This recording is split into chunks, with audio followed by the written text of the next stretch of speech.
the excitement. So right now we're going to turn to embracing innovation. There are things that are happening that are new, that are challenges, and it may be unsettling at times as we start looking at the life-changing aspects. We've talked about smartphones. I think everybody who has spoken in the last day and a half has mentioned smartphones as a life-changing kind of an element in our lives. Today we're going to be looking at embracing innovation, and we have two great panelists that have some interesting stories. And our moderator today is also a wonderful person. Linda Craghead is coming in from the state of Kansas. She is the Assistant Secretary for the agency that directs both parks and tourism, but also wildlife issues. She's a wonderful, wonderful champion of what we're all about here today. Linda, thank you so much for being with us and for what you do day to day in Kansas, and then for your role nationally and internationally in taking this message of synergy here. So thank you, and the panel is all yours.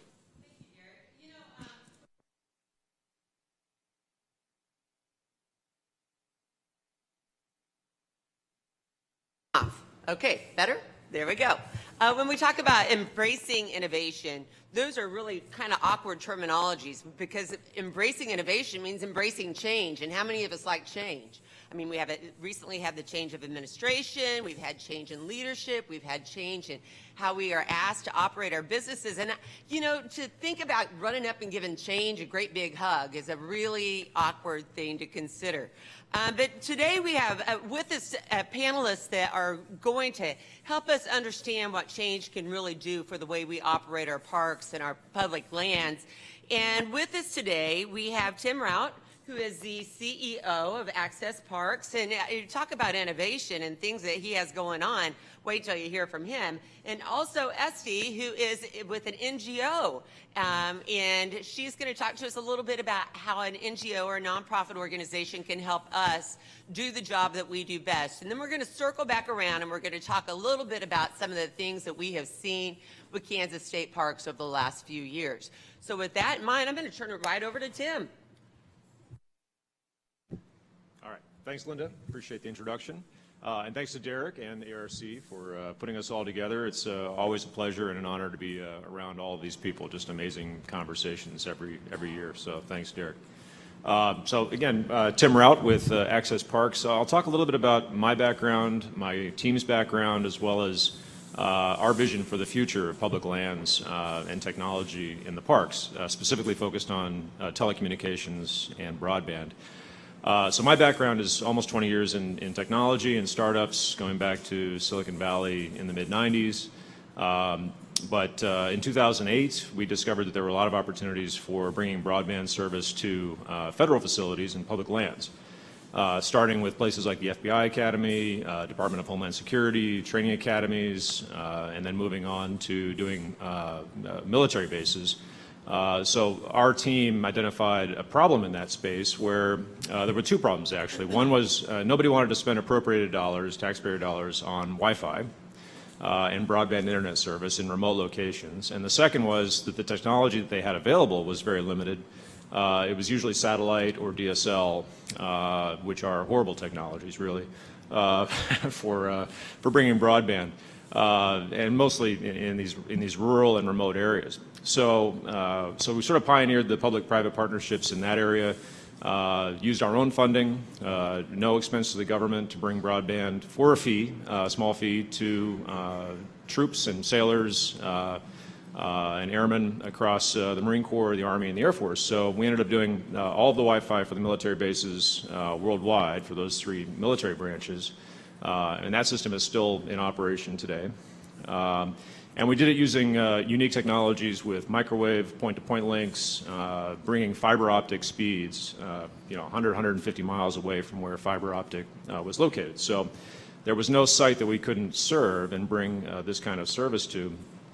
And we sold that company in 2013. And now we're 100% focused on public lands and doing the same thing for those facilities. For hotels, RV parks, campgrounds, we come in and manage the whole thing as an internet service provider, no expense to the venue owner. and then we provide a revenue share back to them. So we turn it from an expense item into a profitable item. So we've gotten a great reception with that. So as far as our vision for the future, I think what we're seeing is the same thing now as what we saw in the military, which is once you provide this infrastructure, the broadband wireless infrastructure for the smartphones and the PCs, it doesn't stop there. You get requests from all over the facilities for different types of services.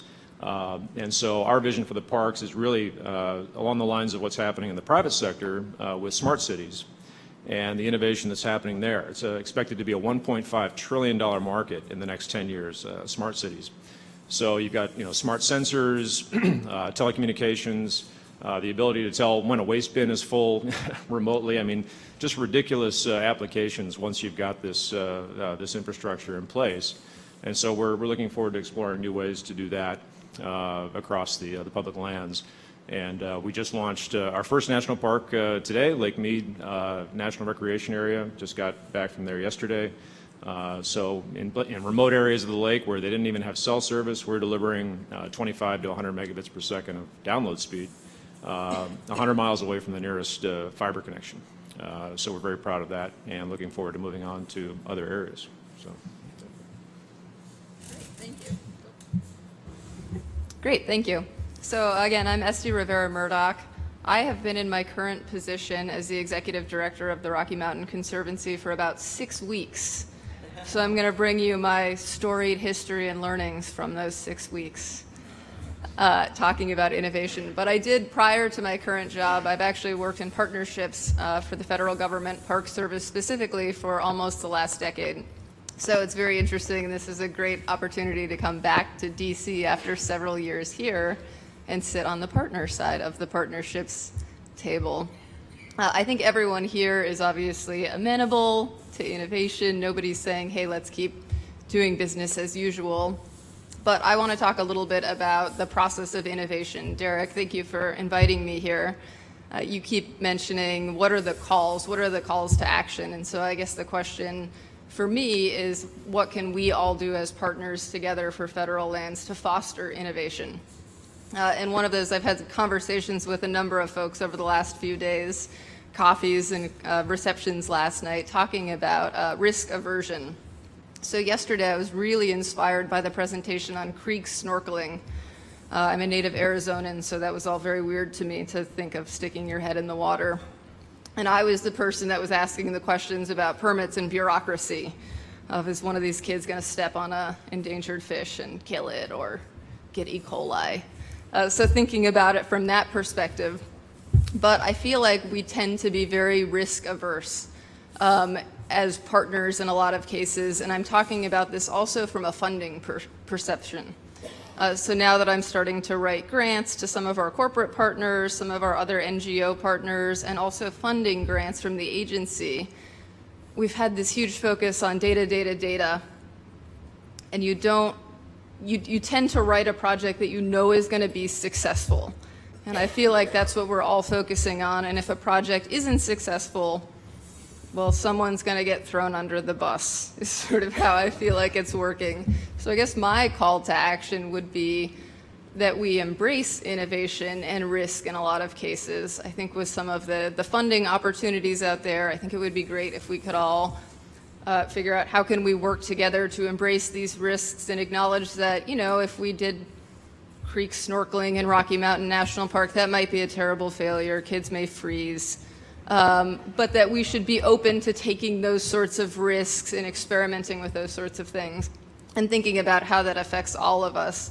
Tim and I were chatting during the break, and I was saying this access, internet access in parks, we tend to think of this as a visitor enhancement experience, but it also has a huge impact not only on the for-profit businesses in park, but the nonprofit businesses in park. So at the Conservancy, we run 33 nature stores throughout Colorado and Wyoming. We're having massive challenges with new chip reader technology, something as simple as that. You wouldn't think about the nonprofits being so affected by this, but our sales go directly back to those public land sites. So thinking about our strength obviously is not going to be broadband in the Rocky Mountains, but how can we partner with these other entities who have other interests so that we can enhance both the visitor experience, the nonprofit support of the park, the public agencies' interface and basic operations are really affected by these things. Some parks have gone to VoIP phones and then discovered that doesn't actually work if you'd like to make a phone call in some cases. So I just wanted to highlight that there's not this NGO or private decision, that the NGOs are really starting to move towards this conversation about how can we embrace innovation and partnerships. Coming from my previous experience, I was here in DC at the Centennial office, and then just before I left, running the Every Kid in a Park program and chatting with some of my federal agency partners yesterday. I'm looking at Toby here in the front row. She made the analogy that every kid in a park was like a stone soup in a lot of ways, where the federal agencies brought the stones and all of the other partners brought the carrots and the celery and the broth and all of these things. And it's been very fun for me going, I live now in Estes Park, all of my 2 months there, and Visit Estes Park has this massive Every Kid in a Park program where they're mailing kids packets regionally, and they have gifts at the visitor center. And it's amazing to me, having been here at the national level, working on that program for a long time, that was not on my radar at all. But it's a great example of some of the things that we learned from this Centennial and with Every Kid in a Park about giving people these toolkits and then letting them make them their own. And I think that's something that we can continue to learn to collaborate on, whether it's through the Brand USA partnerships, Find Your Park, Encuentro tu Parque, Go Fishing, all of these other great organizations. I think we all have these shared interests in innovating, but it might not look the same at the outcome in every case. All right, so let's talk a little bit about some of the experiences that we've had at Kansas State Parks. And I bring this up because, you know, when the new administration came into the state of Kansas, they did something that was really unique across the nation. Department of Tourism had resided within the Department of Commerce since its existence.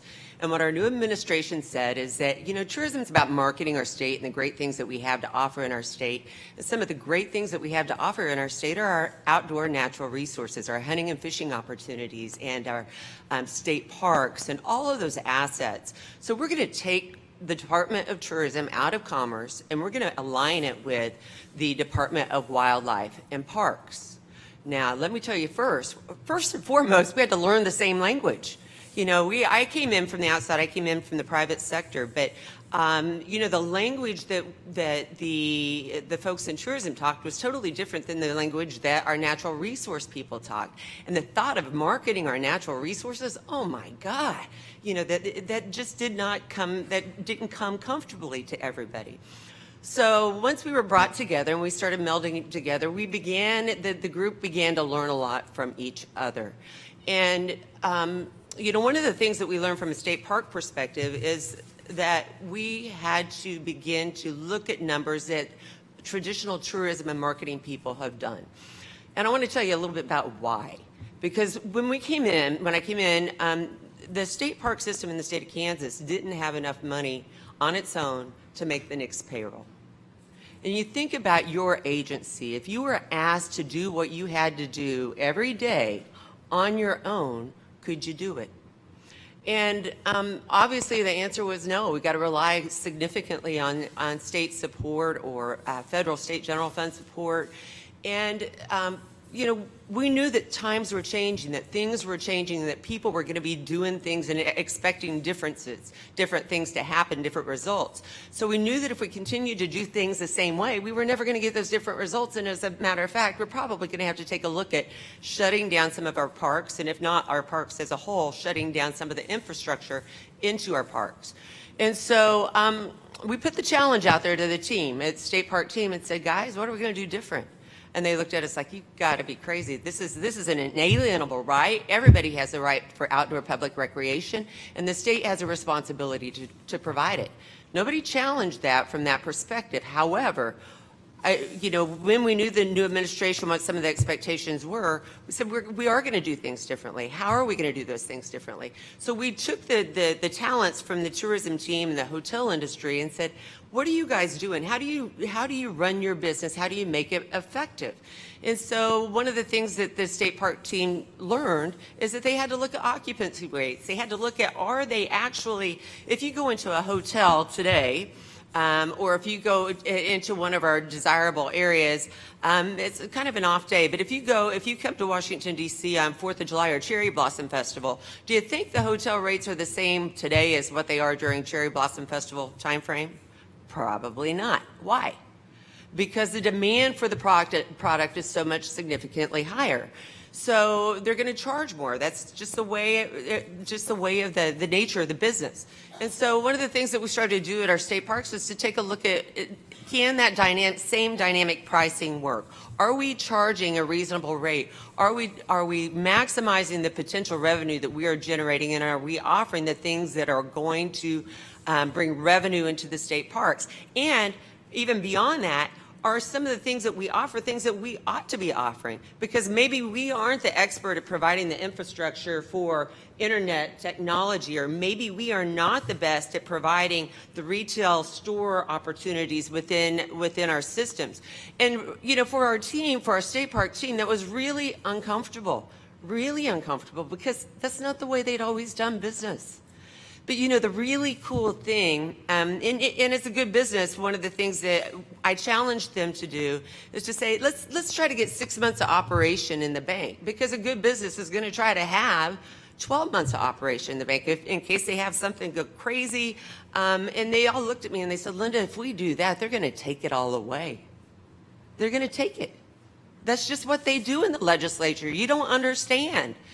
And I said, well, you guys work on getting there. Let's set the goal. You guys work on getting there. My job is to make sure I protect that we protect that together. And so even though they thought I was a little crazy, and for those that know me in this room, you probably will agree with them, but they started working on it. And the cool thing is they got excited about it. They started seeing the results. Just the subtle little changes and thinking about their own park and how they can run it like a business. And I'll encourage as managers, many of you in the room, is to give them the freedom to be creative, to embrace their innovation, because what they bring to the table, they do it every single day. They know what's going to make a difference. So give them the opportunity to fail. Give them the opportunity to try something and do it again and try something new the next day, and to begin to build their own self-confidence, because they are the ones that can help turn that business around. And let me tell you what, the state parks in Kansas is now sitting with, and I'm not saying sitting per se, but we currently have 6 months of operation in the bank. And yes, there has been some desire on occasion for the legislators, especially in tough times, to say, it's just kind of sitting there. And I'm like, whoa, guys, how many of you guys are business people? How many of you guys have your own business? And 3/4 of their hands in the room go up, of course. I said, so how would you like it if come Monday morning, which happens to be the 1st of January, that the bank calls you up on Tuesday and says, oh, by the way, you had record-breaking years again last year. Great job, but we just cleaned your account out. How would you go about running your business? And it was a very simple answer. I couldn't. I said, then if you're going to challenge us to run it like a business, then you got to give us the ability to do that. And you got to leave that money there and give us the opportunity to reinvest it just like you would in your own business. And we've been very blessed. We've had the support of our governor. We've had the support of our legislators, and we're continuing to move forward. And, from what we learned yesterday, I think about all the stuff that I'm uncomfortable with. Augmented reality, really? I have trouble with reality a lot of the times.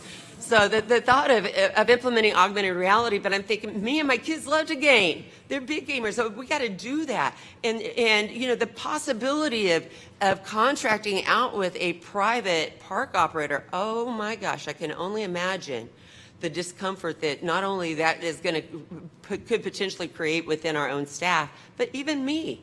Because I get what everybody in the public sector does. They do everything that they possibly can. But you guys, you have to realize we can't carry it We can't carry the burden all by ourselves. That's why we have great partners like NGOs. We have great partners like internet providers, and we have great partners like every single one of us in the room picking up the phone or emailing. And thank you so much, Derek, for giving everybody your contact information, because believe me, I'm going to reach out to you because I don't have all the answers. But I know that by working together, we possibly can. Now, I'm gonna talk to you a little bit about this internet thing, because a lot of my state parks, in fact, even where I live in Kansas, I don't have good internet service. And so what you're telling me is that I don't, as a state park provider, I don't have to offer all that infrastructure myself. Is that something that I can call on you for? Yeah, that's right. So that's really where we've made our bread and butter over the last 10 years or so, is in taking that responsibility away from folks who don't want it. They don't have the funds for it. They don't have the expertise in running an internet service provider in their hotel or their campground. So we fund it, we design it, we install it, we manage it. When the customer has an issue, they call us, or they text us, or Facebook, or whatever. And I think there are a lot of opportunities for that kind of service across the public lands. We talk about innovation. Innovation comes with failure necessarily. And so, talking about what Estee was saying with the fear of failure and not being able to get things done is antithetical to the whole idea of innovation. Silicon Valley is all about failure. Half the projects that people come up with, the schemes they come up with, are going to fail. And so I think it's up to all of us to embrace that philosophy of allowing companies with innovative ideas to come in and try it somewhere. And that's what the Marine Corps did with us back in years ago. They gave us a couple barracks at Camp Pendleton and said, okay, well, see what you can do with the Wi-Fi. And sure enough, we proved we could provide true broadband speeds of over 25 megabits per second download, and it all went from there. We got all the other Marine Corps bases, and then the Army and the Air Force, and so on, and we hope to do the same thing with the public lands. But that's what innovation is the ability to give somebody the opportunity to get in there and prove what they can do, and potentially fail, and not hold that against anybody. So that's just a mindset that comes with innovation, I think. Yeah. And Estee, with respect to NGOs and nonprofit organizations that help parks out, are there things that you guys can do that maybe we as public service providers can't? Are there things that are easier for you to access? The short answer is yes. I think the NGOs also are starting to help the parks in different ways. So I've actually worked at 2 parks. I've been at Saguaro, where our biggest challenge was getting visitors to visit the park. As someone who even grew up in that community, I never went to the park, to now being at Rocky, which is a park that people have found. They're very much of the Find Another Park campaign approach. But thinking about how do we get involved in managing visitors is a new question for us. So a good example is even going back to our nature stores. People would tend to assume that if we get more visitors, we get more sales. That's not true. There's only a certain number of parking spots. So we've flatlined regardless of whether we get 3 million visitors or 7 billion visitors. We've flatlined. So starting to have those conversations and engaging in those larger partnerships, whether they're larger Department of Transportation, challenge cost share with grant, federal, private matches, the 50-50 matches, which we were excited to see passed last year as part of the Centennial Act, working with things like private internet providers to make sure that visitors have real-time information. We're moving that direction now where people have a sense of what is the wait time at the gate at Rocky, so that they can improvise on the fly and make other plans or go to a different trail or visit the Arapahoe National Forest, which is right there, and also there you go, Joe, and has great amenities as well. So we want to, those are not our duties individually, but it really is starting to change how we do business. And you even mentioning revenues, I'm aware in the nonprofit sector is kind of a dirty word. We use proceeds sometimes, like we're doing a raffle sale or something. But thinking about how we're looking towards moving towards endowments, with the National Park Foundation endowments, federal endowments. As an NGO, we have what are quasi-endowments at the Rocky Mountain Conservancy so that we can operate in perpetuity. Something like the Smithsonian protects resources in perpetuity. So do we at Rocky. We have the Next Generation Fund, which is supposed to connect with, theoretically, there will be youth in perpetuity, right?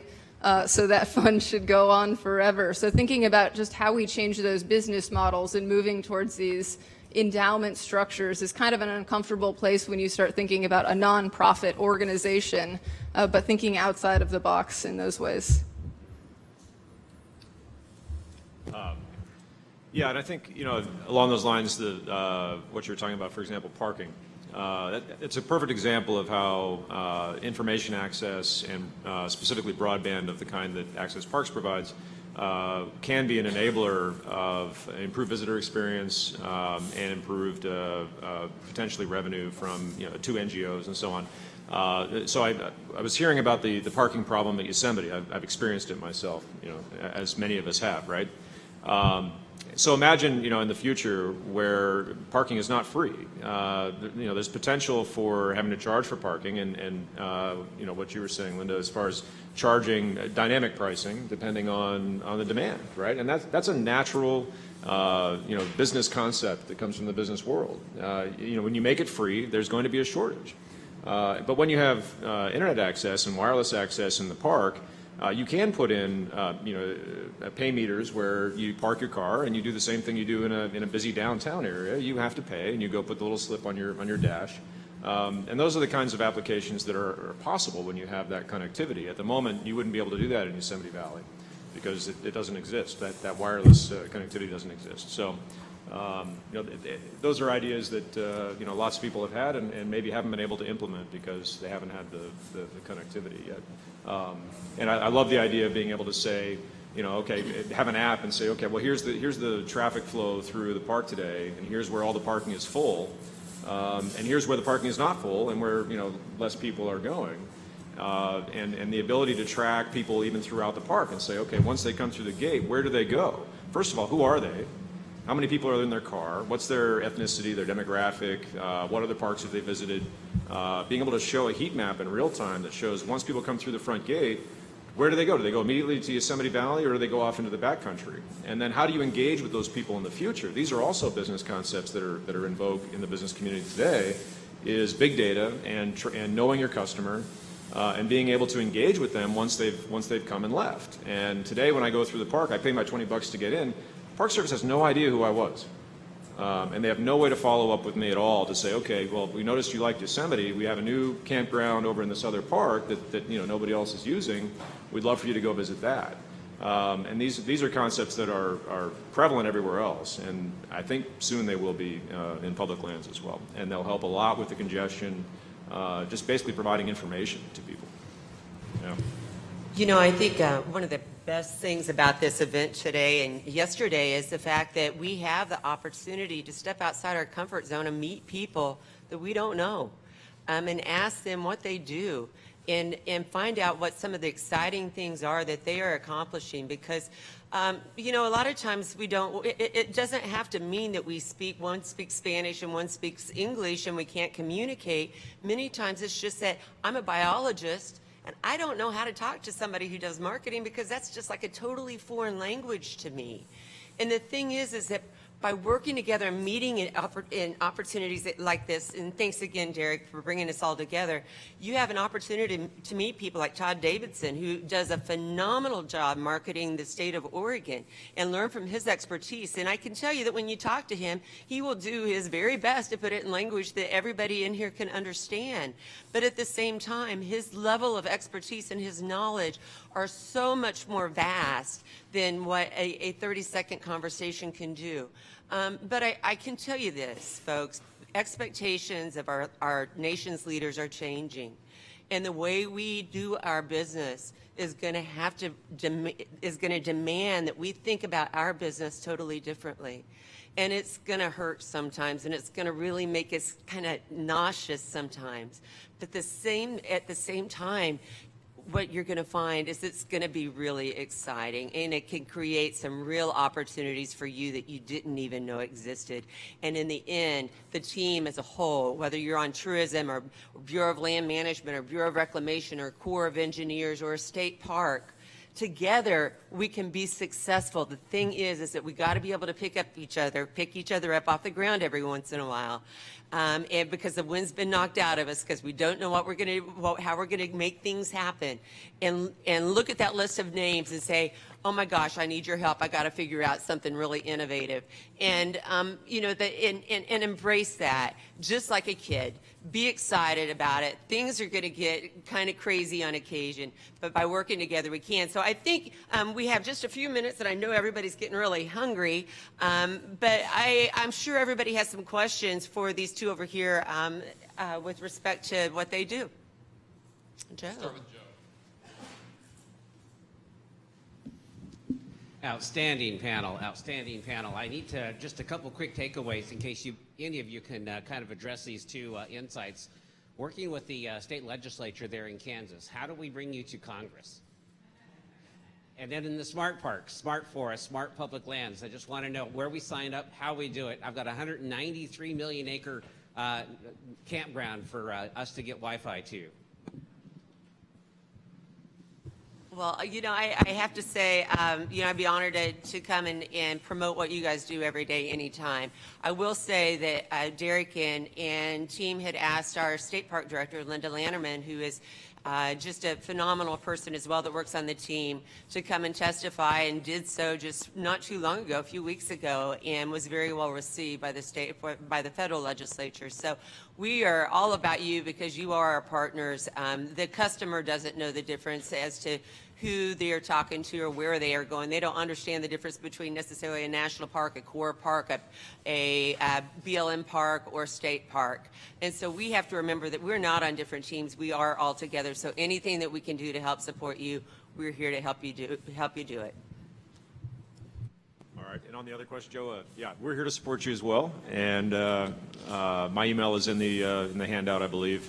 No project is too small or too big for us. We're a hungry team, and we're excited to be getting started in this field with all of you. And we just want to see the sites and estimated number of campsites or hotel rooms or whatever data you have is great to provide, and we'll analyze it and come up with a solution. Yep. Hi, so my question is, we heard presentations from you all about possibly increasing prices to get into parks on peak days, or charging for parking, or charging for internet.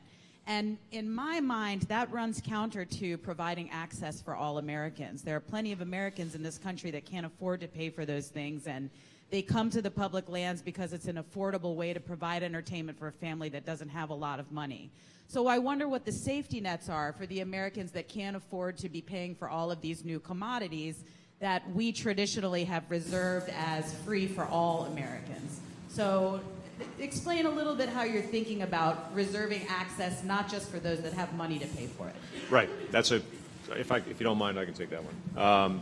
So in my Yosemite Valley example, for example, they have shuttle buses, that take you from the front of the park into the valley, and they have a hard time getting people into the buses because everybody wants to take their car.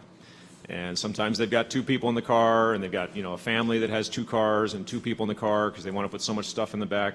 I'm not going to judge, but what I will say is that when you're underpricing an asset like parking, you are going to have a shortage, and you're going to have an hour wait to get into the park.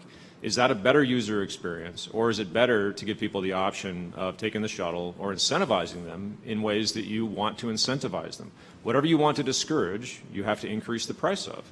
And so it is accessible, and I would be the first one to park my car on the outside of the park and take the shuttle if it was a regular scheduled service and the seats were comfortable, and maybe they had some videos in the back of the seat that showed some great videos of the park while you're rolling in multiple languages. These are all ways to work around that issue. So I think the concept that everything has to be free, I have an issue with that. I think it runs counter to how you run an efficient operation, and as long as you allow for alternatives for people who don't want to pay the $20 a day for the parking, I don't see an issue with that, but that's just me. So. I'd be happy to address it from a state park perspective. Kansas state parks have never been free. Our state parks haven't been free. However, we offer free days. We offer free fishing days. We offer free camping days. We partner with groups like REI to offer opportunities to get kids outdoors. We do as many things as we can to actively engage those people, not because they can't gain access, they choose not to have access, or they choose not to participate. So we, in turn, we actively reach out to them to engage. What we have found is that, our price points are such that still, I'm not saying that they're gonna be $100 a night. What I am saying is that it being $4 a night for a campsite doesn't make sense anymore, because people are spending more on a cup of coffee than they are on a campsite. So I think it's important for us to take a look at what is fair and economical and reasonable. I'm not saying outprice the market. I'm saying make it something that is workable for your business, for our business, so that we can all stay in business. And the whole idea of public-private partnerships requires you to be able to charge for things, right? I mean, it doesn't have to ruin the experience for people. It can enhance the experience. I mean, the infrastructure needs of the parks and the public lands apparently is incredible, right? And there are companies out there like mine and others who are willing to come in and solve that problem. But a nominal fee has to be charged to provide, a return on investment to be able to do that. So you can either get appropriated funds, but if that's not available, you can rely on philanthropy. And that's great too in some situations, as long as they're willing to continue to fund that for the next 100 years once they build something. It's like the example in Africa where they built all the water wells and it was great and they worked for 6 months and then they didn't provide any funding or expertise to run them, and now they're all rusting, right? So philanthropy is fantastic, as are appropriated funds, but if you're going to do public-private partnerships to solve these problems quickly, where somebody can come in 3 months and renovate an entire campsite or campground, there's going to be a fee for that. It's just a choice that people will have to make, I think. I would also add, making sure that we're thinking about capacity. There's two issues. One is we're over capacity and it's affecting the visitor experience, and we're over capacity and it's affecting the environment. Yep. And I think in the second case, most of the time where the environment gets affected, it's parking issues. I know at Rocky, it's people parking on the tundra and those sorts of things. But outside of those parking issues and roadways, it's really just, there's not crowding. So it really gets into, are we truly at capacity? We're at parking capacity, so if you incentivize them to park someplace else because they don't have to deal with it, but we tend to not be, and every site is slightly different, we tend not to be at environmental capacity for the most part.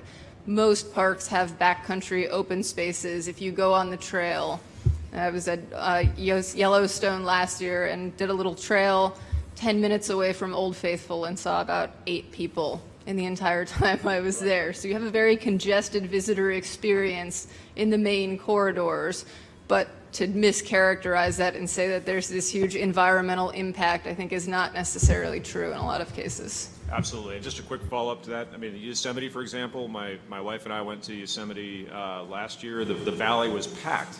You couldn't even get in, and then once you got there, you couldn't find parking, you couldn't get something to eat. But then we went to some of the backcountry areas. There are parking areas that are completely empty, and we were the only car there. We hiked for a whole day and didn't see a single person. It's incredible, and the reason for that is a lack of information and a lack of incentive for people to try to find places outside of where everybody else goes. So.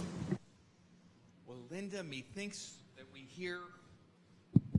I think we're hearing some of the topics that we need to be addressing this afternoon. Where do we go? I think some of the themes that have just come up here are some of those things that we can throw back as partners, solving some of our issues. Some of it is just redefining what the challenges are.